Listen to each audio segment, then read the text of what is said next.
OSUN. Welcome to another edition of this program. Welcome to Abntv newspaper review. And here with me, I have the Punch newspaper and I have the Tribune newspaper. And firstly, with me, I will go to the Punch newspaper. The headline here with me with the Punch newspaper: Lagos, Edo, Akwa Ibom, Ebonyi plan camp for flood victims. Food crisis. 82 million Nigerians may go hungry. United Nations warn. Agbako name brought me fame, says Charles Olumo. Now the story in details. Ekiti lead in IGR growth rate, says reports. Ekiti State has emerged top in improved internal generated revenue among the 36 states of Federation, according to a recent report released during the week. In a report circulated by the Joint Tax Board as its 150th meeting in Suleja, Niger State, Ekiti State ranked first in the 2023 annual growth rate ranking. The state's IGR, according to the report, increased from 17.3 billion naira in 2022 to 29.82 billion naira in 2023, representing a 75% growth rate. The improvement is attributed to enhanced reporting and significant growth in IGR by the states. The obviously good performance of the governor, Mr. Biodun Oyebanji, is believed to have endeared him to taxpayers, leading to improved voluntary compliance. Ekiti State also moved up to 16th position in the total collection banking from its previous ranking of one of the worst 5. Under the direct assessment parameters, the dynamics of Ekiti State's internal revenue improved from 32nd to 15th position. The state also ranked 25th in wards holding tax collection and 26th in MDL collections. Part of the report read, Ekiti State leads in IGR growth rates, says the report. The full services is in page 5 of Nigerian Punch newspaper. Another story here with me in the Nigerian Punch newspaper: food crisis. 82 million Nigerians may go hungry soon, United Nations warns. The United Nations has predicted that 82 million Nigerians, about 65% of the country population, may go hungry by 2030, calling on the government to tackle climate change, pest infestation, and other threats to agricultural productivity. The prediction comes in the wake of a persistent arc in food prices in the country. According to the National Bureau of Statistics, Nigeria food inflation rate is a record high of 40.65% in May 2024, surpassing the previous month's of 40.58% increase. This surge represents the largest year-on-year increase in food prices since record began in 1996. Historically, food inflation in Nigeria has averaged 13.42%, with the lowest point of 17.50% in January 2000. In 2023, the Food and Agricultural Organization predicted that no fewer than 2.6 million Nigerians in Benue, Sokoto, and Zamfara states, and the FCT may face a food crisis between June and August 2024. According to a government-led country Omer's analysis released in March 2024, approximately 4.8 million people in Borno, Adamawa, and Yobe states are expressing several food insecurity, the highest led in 7 years. Food crisis: 80 million Nigerians may go hungry soon, United Nations warn. The full details is in page 4 of the Nigerian Punch newspaper.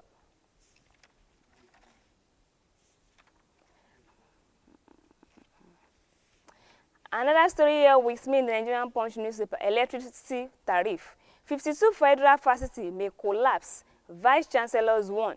The Committee of Vice Chancellor of Nigeria Universities has warned that about 52 federal universities may collapse in the country soon over the recent hike in electricity tariff, which has increased their overhead cost. These VCs gave the warning after the tariff hike by the DICOS increased the electricity bill of the federal university by over 300%. Recall that the VC had earlier last month asked the federal government to provide a consistent electricity tariff rate for the universities. They said the appeal was based on the need of alleviate the financial burden of high electricity tariff on this institution. However, speaking with our correspondent on Friday, Secretary to GSCNU, Professor Yakubu, said if the federal government did not prevail on the discourse to reduce the electricity tariff, the tariff 55 university may collapse soon as the high overhead costs will cripple their operatives. He said the federal governments are already funded solar power plants for about 10 out of the 62 federal universities in the country, having the remaining 52 institutions to rely on the discourse for electricity supply, as generating power independently has proven very costly for them. Electricity tariff 52 federal universities may collapse, VCs 1. The full services in page 6 of Nigerian Punch newspaper.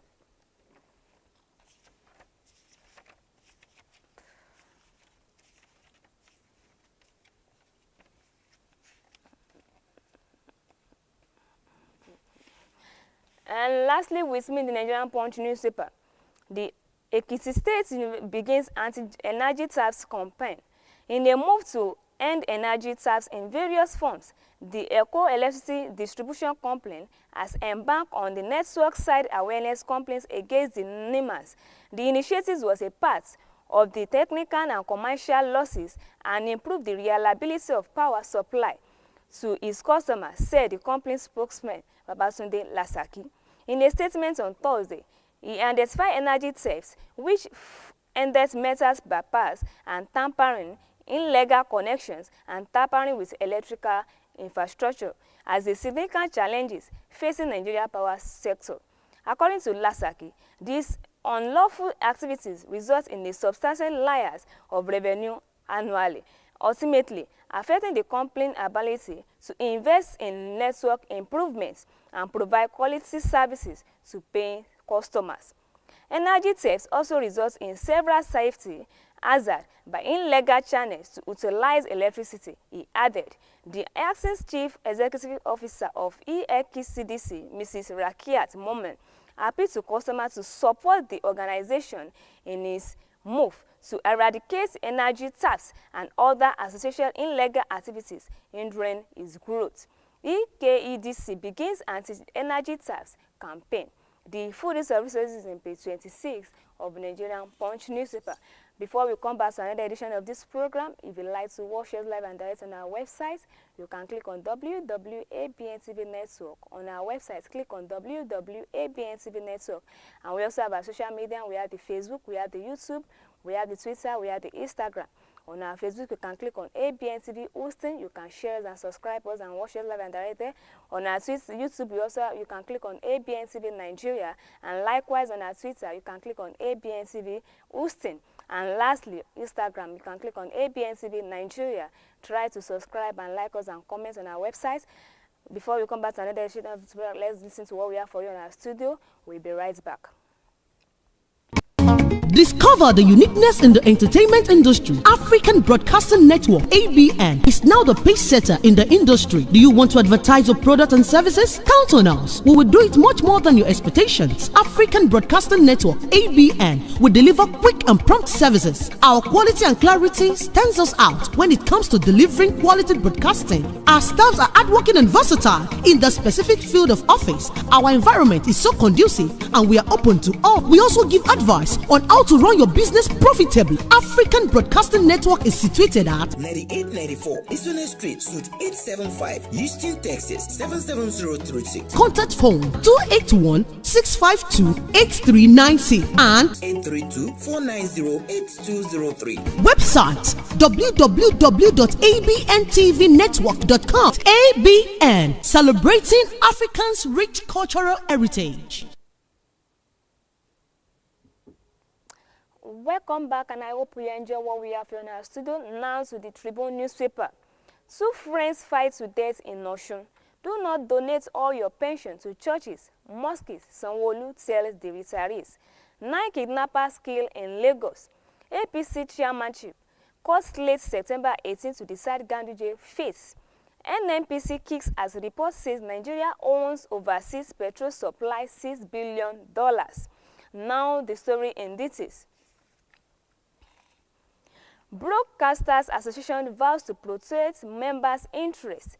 The Association of Nigeria Broadcasters, AMBROAD, has reiterated its commitment to elevating its members' socio-economic status and amplifying their voices through professionalism and value their skills.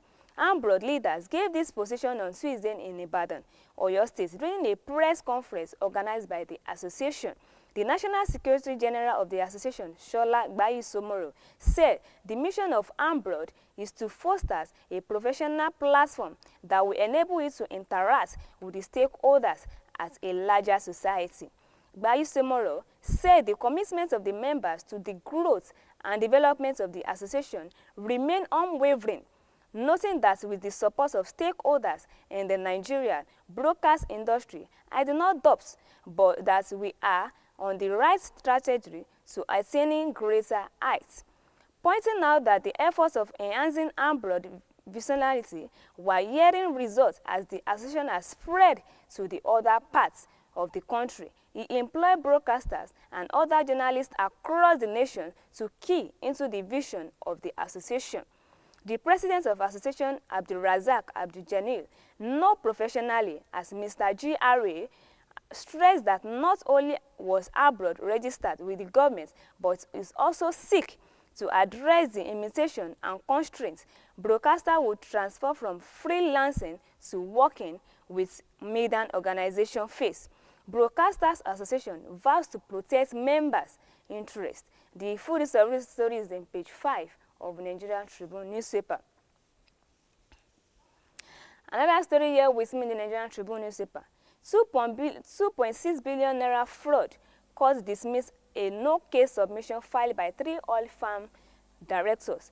Justice Mohammed Liman of the Federal High Court in Lagos has dismissed a no-case submission application filed by 3 directors of an oil farm, Petro Union Oil and Gas Limited, who are currently standing trial over an alleged of 2.6 billion naira fraud.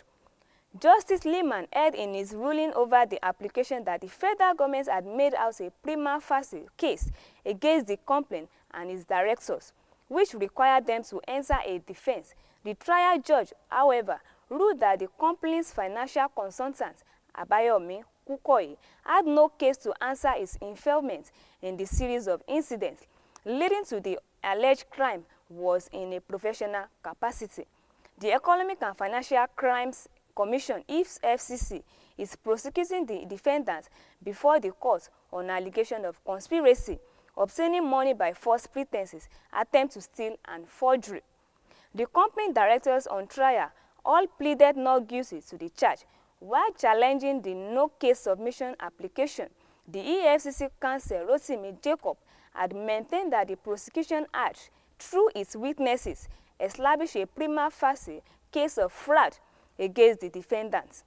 The anti-graft agency's lawyer argued that all investigation by Union Bank, Central Bank, Bankers Committee and the EFCC confirmed that the defendants were engaged in clearly fraudulent activities. 2.6 billion naira fraud. Court dismissed a no-case submission filed by 3 oil farm directors. The full story is on page 4 of Nigerian Tribune newspaper. Another story here with me in the Nigerian Tribune newspaper. 2024 Innovators Forum organizer unveil program. As preparation for the 2024 edition of the African Broad Innovators Forum intensify, organizers have announced program and dates for the event, tagged Meeting the Brand Innovation Challenges. According to the organizer, the event session, panel discussion, hands-on workshops, and networking opportunities designed to empower attendees with the knowledge and tools needed to revolutionize the branding landscape. Describing the this year edition of the forum as part of the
rulers, Nigeria police, elders, farmers, and directors of agriculture were inaugurated at an event in Ado City, the state capital, on Wednesday. The event organized by the World Bank project executed across 20 Nigeria states in collaboration with Federal Ministry of Agriculture and Food Security and the Ekiti State Ministry of Agriculture and Food Security SAC conflict dialogue and resolution to promote peaceful coexistence in Ekiti State. The State Commissioner for Agriculture and Food Security, Ebenezer Boluwade, stated that the move is geared toward eradicating the farmers' elders crisis in the state. According to him, the mediation team will spread across the 16 local government areas of the state to ensure that there is no interference in the activities of the farmers and elders toward ensuring food security. Food security, Ekiti government sets up farmers' elders mediation committee. The food story is in page 6 of Nigerian Tribune newspaper. Another story here with me in the Nigerian Tribune newspaper. Sanwo-Olu to retirees: do not donate any pension to churches or mosques. Lagos State government, Mr. Babajide Sanwo-Olu, has concerned the 2,000 retirees who were paid their contributory pension worth about 4.46 billion on Thursday not to donate any their benefits to churches or mosques or religious groups. He said they should apply wisdom in spending their money, as they were not meant to solve all family problems in their retirements. Governor Sanwo-Olu gave this advice while speaking at the 105 branch of retirement bond certificate presentation ceremony to retirees, stating that the payment of the pension was a testimony to unwavering commitment of the Lagos State government to its retirees and celebrants. These years of dedicated service today I am pleased to announce that another 2,000 retirees will receive bond certificate worth of total of 4.46 billion naira. These funds, along with their monthly contributions, have already been distributed to their respective retirement savings.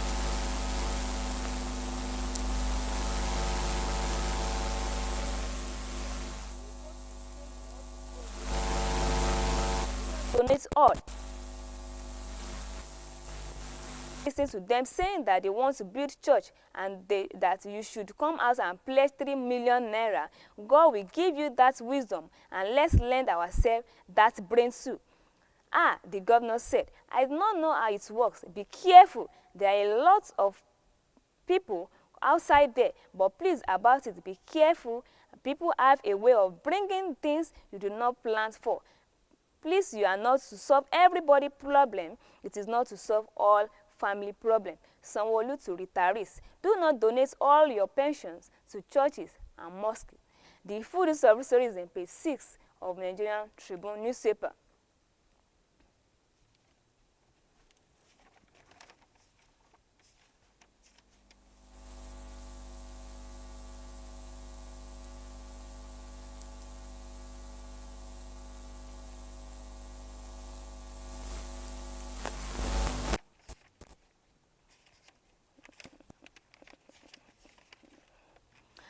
Two friends fight to death in OSUN. The Nigeria Security and Civil Defense Corps has confirmed the death of 2 persons believed to have been friends after a fight. The incident was said to have happened on Thursday evening in Inisha in Odoyoti local government areas of Osun State. Two friends identified as Ali Baba, a palm wine tapper, and one Kayode Olete were said to have employed dangerous weapons and stamped each other to the point of death. The spokesperson of the NSCDC in the state, Adeleke Kende, said the incident occurred on Thursday around 21.5 hours. We got a report that 2 people, one Ali Baba, 60+ male, and one palm wine tapper by professional, and one Kayode Olete, 52 male, were fighting at Bale Okonoye compound in Nisha. The 2 of them were said to be a close friend. Nobody knew what led to their fight, as the house where the incident happened that's isolated and depopulated. Passerby later saw them in a pool of blood as they had stamped each other, with the intestine popping out. Our officer immediately contacted the chairman of the NCDA and the elders of the community. Two friends fight to death in OSUN. The full story is in page 4 of Nigerian Tribune newspaper. And that's what we have for you on newspaper review. If you'd like to watch your live and direct on our website, you can click on www.abntv network. On our website, click on www.abntv network. On our social media, we have Facebook, we have the Twitter, we have the YouTube, we have the Instagram. On our Facebook, you can click on Abntv Houston. On our YouTube, you can click on Abntv Nigeria. Likewise, on our Twitter, you can click on Abntv Houston. And lastly, on our Instagram, click on Abntv Nigeria. Try to subscribe and like us and comment. If you'd like to watch us live and direct, you can click on these social media and websites. Thanks for listening and thanks for watching. My name is Kenny Afolabi. Bye for now.